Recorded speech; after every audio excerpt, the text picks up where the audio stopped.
ada apa sebenarnya dalam pemerintahan Orde Baru sampai dia mempropagandakan PKI sedemikian rupa gitu. Nah, di episode ini kita akan sama-sama menjelaskan secara lebih detail lagi tentang salah satu versi bahwa pelaku dari G30S itu bukan PKI, tapi pihak lain. Simak videonya sampai tuntas. Kalau memang peristiwanya itu didalangi oleh PKI, maka ngapain juga pemerintah Orde Baru sampai harus bikin propaganda sangat masif untuk bisa menceritakan bahwa pelakunya memang benar-benar PKI gitu.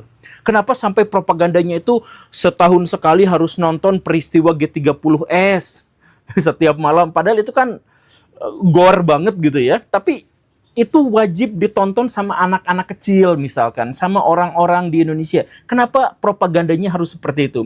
Kemudian ada banyak diksi-diksi semiotik yang ditanamkan bahwa PKI misalkan pengkhianatan, bahwa peristiwa G30S harus ditambahkan dengan PKI dan sebagainya. Kenapa harus begitu masif propagandanya? Itu misalkan Baraya juga menemukan beberapa kejanggalan. Bagaimana ceritanya orang-orang di Indonesia yang menjadi pahlawan nasional atau orang-orang yang memiliki jasa yang luar biasa terhadap negara, kalau dia berhubungan dengan komunis, maka jejaknya akan dihapuskan.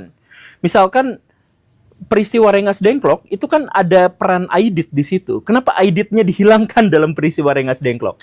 Atau misalkan Tan Malaka. Tan Malaka itu betapa besar jasa dan pengaruhnya terhadap kemerdekaan Indonesia. Dialah yang mendirikan negara Indonesia secara teoritis. Tapi kenapa anak-anak SMA kita tidak pernah diajarin dan diceritakan tentang Tan Malaka? Karena dia adalah komunis.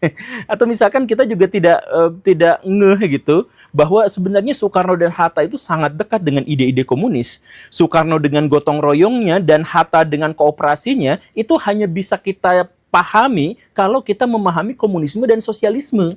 Tapi itu juga dihapuskan dalam sejarah di Indonesia. Nah, balik lagi pertanyaannya, kalau memang pelakunya tunggal PKI beneran seperti itu, kenapa harus ada propaganda yang masif dan kenapa harus ada sejarah yang dihilangkan?